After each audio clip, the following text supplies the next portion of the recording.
The candles had barely settled in their holders when the whispering began. Alina Hartley stood near the tall windows of the ballroom, her gloved hands folded, feeling dozens of eyes turned toward her at once.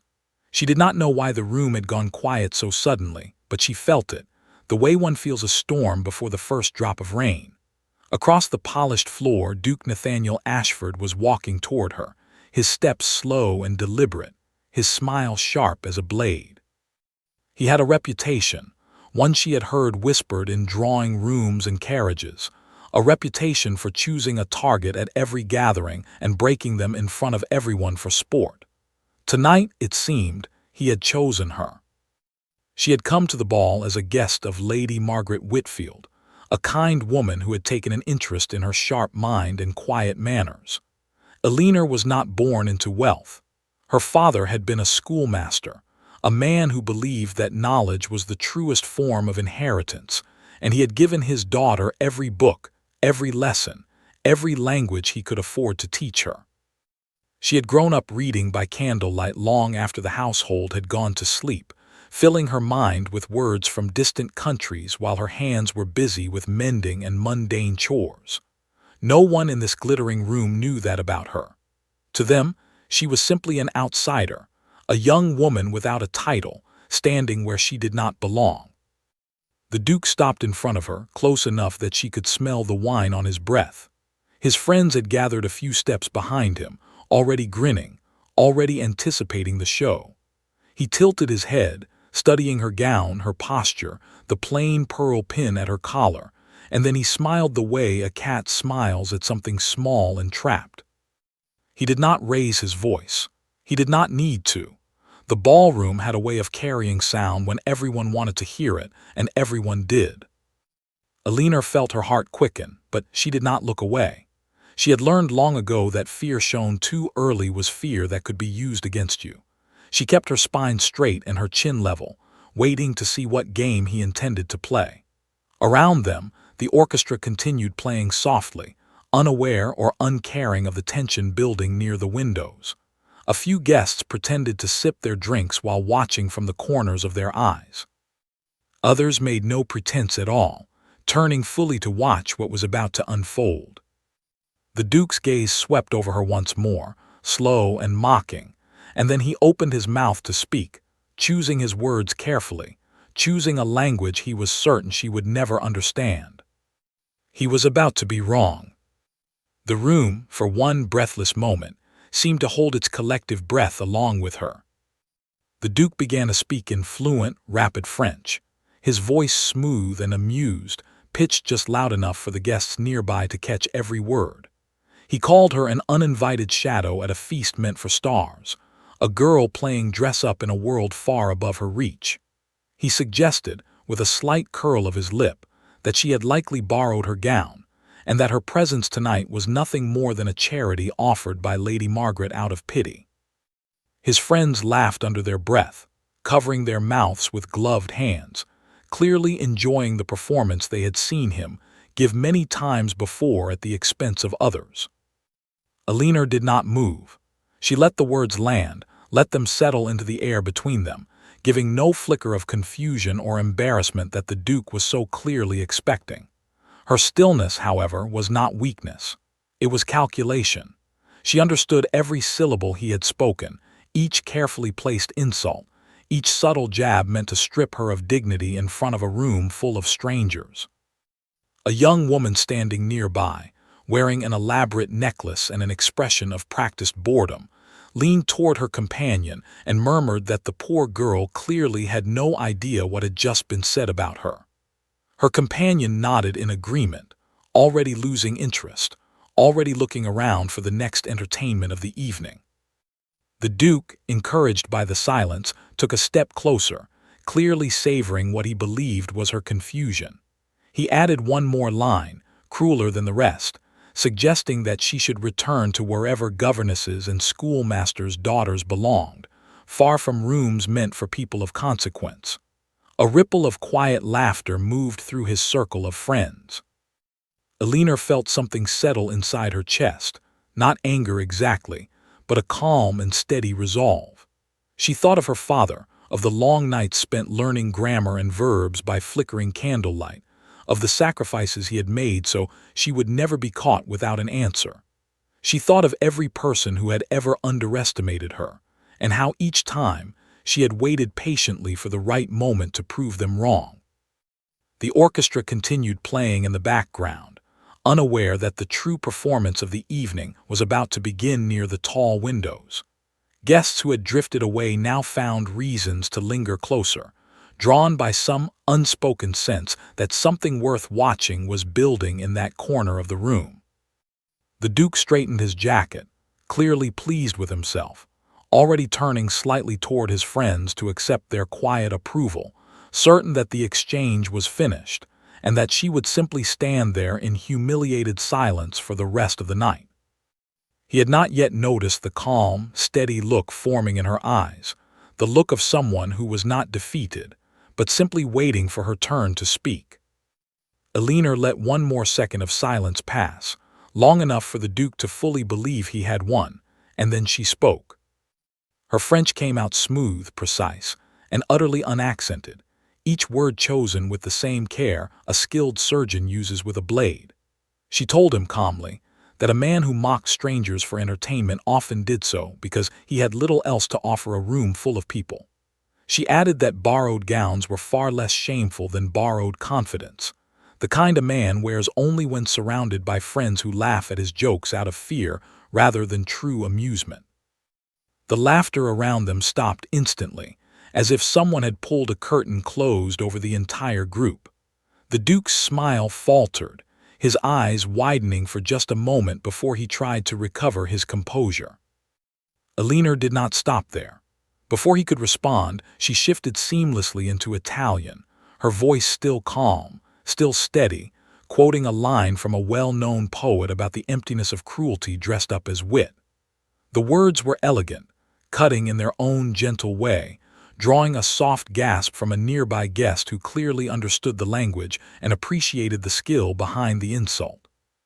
Then, without pause, she switched once more, this time into German, delivering a final remark about how true nobility was measured by character, rather than by a title stitched onto a name at birth. Her tone remained polite throughout, never raising in volume, never breaking into anger, which somehow made every word land with even greater weight. The Duke stood frozen, his mouth slightly open, clearly searching for a response and finding nothing. He had expected silence, confusion, perhaps tears. He had not expected precision. He had not expected to be the one exposed in front of the very crowd he had gathered to witness her embarrassment. A tall gentleman standing near the refreshment table began to clap softly, just once, and then a few more guests followed, their applause quiet but unmistakable. Someone murmured that they had never seen anyone answer the Duke so completely, in 3 languages, without ever losing her composure. Lady Margaret, who had been watching from across the room with growing worry, now allowed herself a small, proud smile. She had always known there was more to Elinor than the rest of society bothered to notice. The Duke's friends, who moments earlier had been laughing at his side, now shifted uncomfortably, unsure whether to defend him or quietly step away from the humiliation unfolding in front of them. One of them cleared his throat and suggested they move toward the card room, clearly eager to escape the scene. Elinor remained where she stood, calm and unshaken, watching the Duke struggle to find his footing again. She had not raised her voice once. She had not resorted to insults of her own beyond the truth wrapped carefully in elegant words. And yet, in the space of a few sentences, she had completely dismantled the image he had spent years building. The orchestra, sensing the shift in the room, began a new piece, as if trying to nudge the evening back toward normalcy. But everyone present knew that something had changed, and that the story of what had just happened would not stay confined to this ballroom for long. The moment stretched on, filled with a silence far louder than any conversation the ballroom had held that night. The Duke opened his mouth once, then closed it again, seeming to search for a clever remark that never arrived. His face had turned a shade of red that no amount of composure could hide, and for the first time that evening, he looked like a man without an audience on his side. A woman near the refreshment table, elegant and clearly influential given the way others deferred to her, stepped forward with quiet interest written across her face.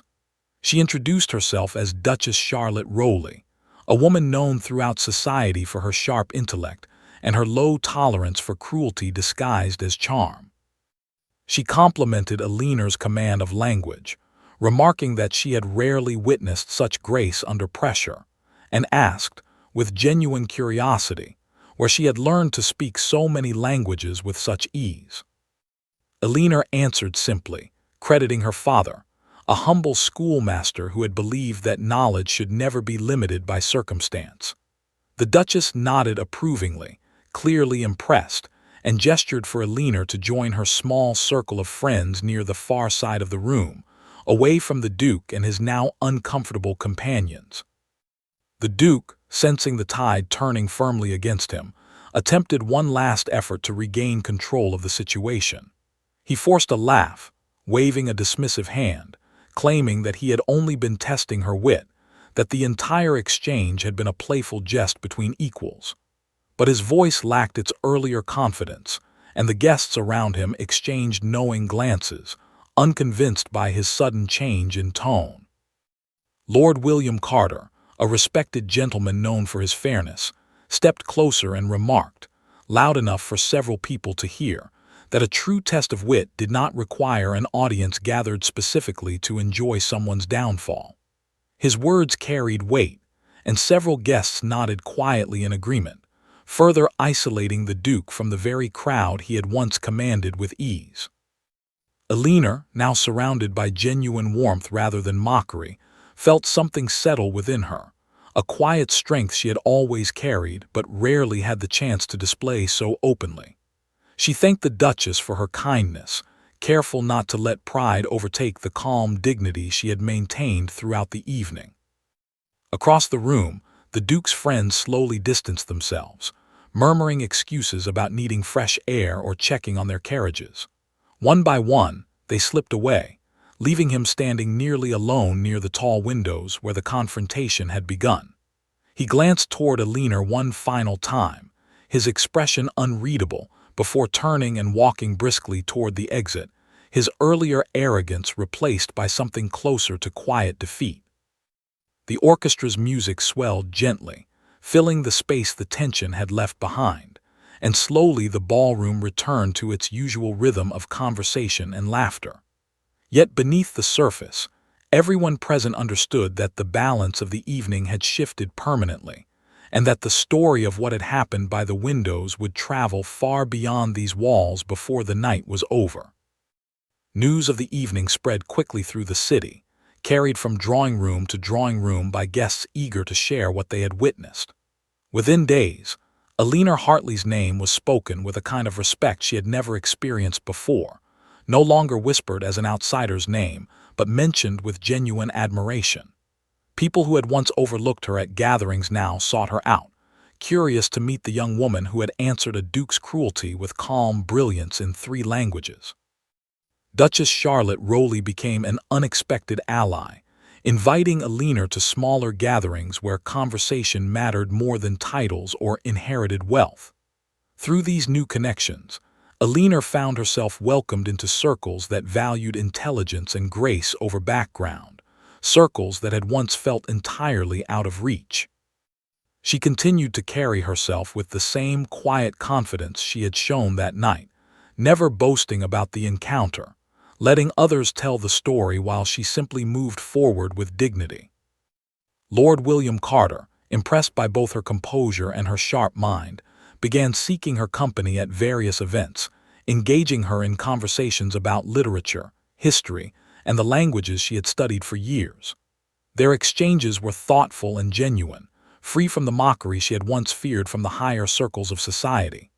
Slowly, a mutual respect grew between them, one built on shared curiosity rather than status or expectation.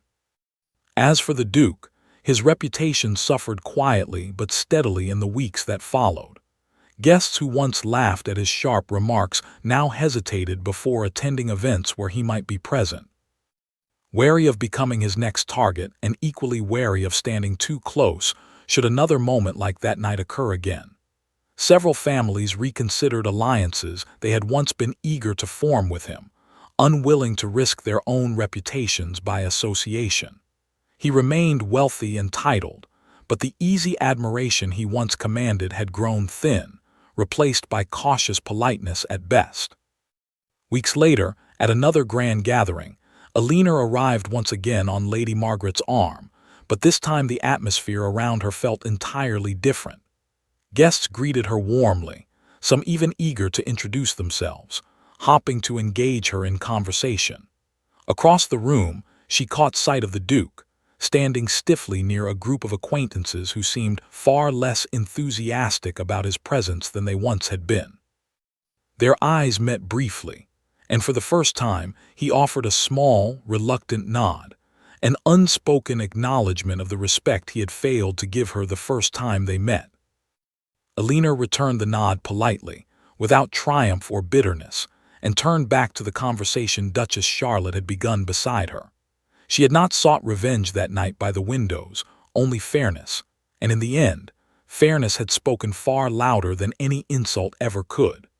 As the evening continued around her, filled with music and warm conversation, Alina understood that her place in this world was no longer something others could question or diminish. She had earned it, one carefully chosen word at a time.